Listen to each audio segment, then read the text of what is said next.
Hello friends, आज हमारा topic है विश्व जनसंख्या के वितरण और घनत्व को प्रभावित करने वाले कारकों की विवेचना कीजिए या जनसंख्या वितरण को प्रभावित करने वाले जलवायु कारकों का वर्णन करें। मनुष्य उन स्थानों पर रहना पसंद करता है जहां जलवायु अनुकूल हो और जहां मनुष्य अपने जीविकोपार्जन के लिए आर्थिक क्रिया कर सके। आपको जानकर हैरानी होगी कि विश्व के सबसे बड़े देश में बिहार से भी जनसंख्या कम है। यानी विश्व की सबसे बड़े देश की जनसंख्या बिहार से भी कम है। और आपको यह जानकर हैरानी होगी कि विश्व के मात्र 6 देशों में विश्व की 50% आबादी रहती है। उस भारत में विश्व जनसंख्या का 17.18% आबादी रहती है। आपको ये भी जानकर थोड़ी हैरानी होगी कि भारत के मात्र 10 प्रदेश में यानी 10 राज्य में भारत का 74% आबादी यानी जनसंख्या रहती है।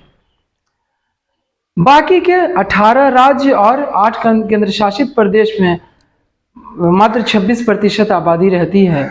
मैंने आपको इससे पहले बताया कि भारत के विश्व के मात्र 6 देश में विश्व की 50% आबादी रहती है, जबकि बाकी 189 देशों में विश्व की बाकी 50% आबादी रहती है। तो ये क्या कारण है? कुछ तो कारण होगा कि जो जनसंख्या के वितरण को यानी घनत्व को प्रभावित करती है। तो जनसंख्या घनत्व को अनेक कारक सम्मिलित रूप से प्रभावित करते हैं, जिसमें 2 है भौतिक अथवा प्राकृतिक कारक या मानवीय कारक। भौतिक कारक में एक है धरातल। मनुष्य उन जगहों पर रहना पसंद करता है जहां की भूमि समतल हो, मैदानी हो, क्योंकि मैदानी क्षेत्र में कृषि कार्य भी आसानी से और उन्नत किस्म की हो पाती है। वहाँ यातायात की भी सुविधा होती है, वहाँ नगरीकरण भी तेजी से होता है और उन क्षेत्रों में औद्योगिक विकास भी होता है। दूसरा है जलवायु। मनुष्य उन क्षेत्रों में रहना पसंद करता है जहाँ की जलवायु अनुकूल हो, ना ज़्यादा ठंडा हो, ना गर्म हो, ना वहाँ आर्द्र ज़्यादा हो, ना शुष्क हो।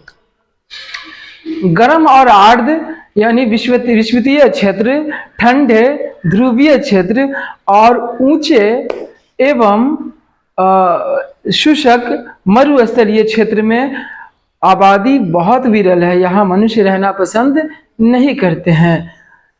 तीसरा है मृदा।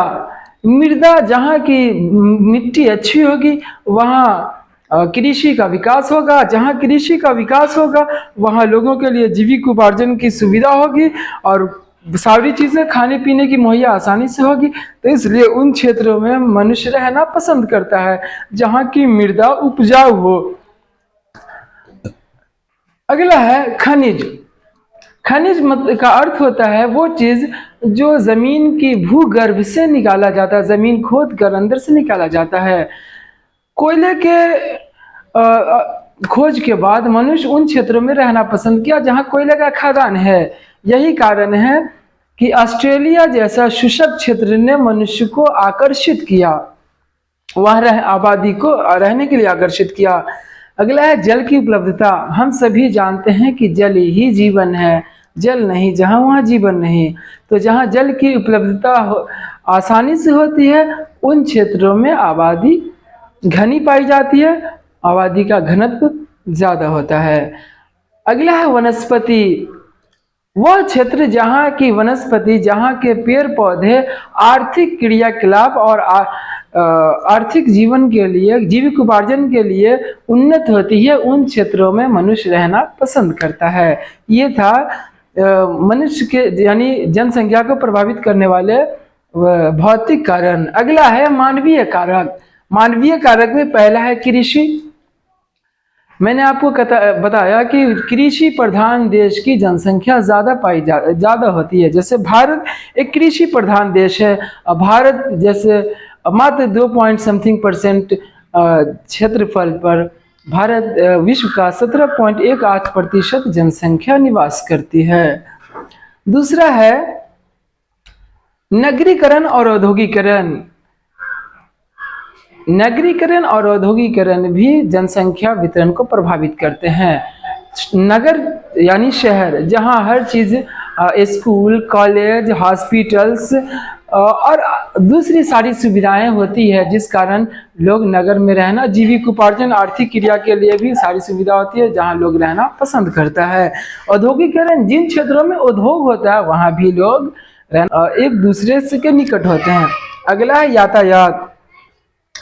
जहाँ की भूमि समतल होती है, मैदानी होती है, वहाँ का रेलवे मार्ग या जल मार्ग या फिर यातायात की सुविधा होती है। एक क्षेत्र को दूसरे क्षेत्र से आसानी से जोड़ा जा सकता है, सड़क मार्ग से, रेलवे मार्ग से या किसी भी मार्ग से।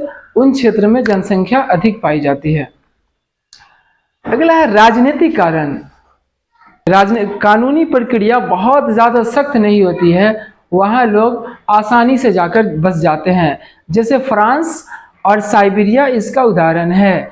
जबकि वो क्षेत्र जहाँ बसने के लिए, जहाँ की नागरिकता प्राप्त करने के लिए बहुत सारी कठिन कानूनी प्रक्रियाओं को पार करना होता है, उन क्षेत्रों में आबादी कम पाई जाती है और जनसंख्या विहीन रखने में यह बहुत ही आवश्यक होता है। तो मैं अभी आपको पढ़ा रहा था विश्व जनसंख्या को प्रभावित करने वाले कारक। मैंने आपको 2 कारक बताया, मानवीय कारक और प्राकृतिक कारक। तो ये आपको कैसा लगा, आप लोग कमेंट बॉक्स में बताएंगे। Thank you.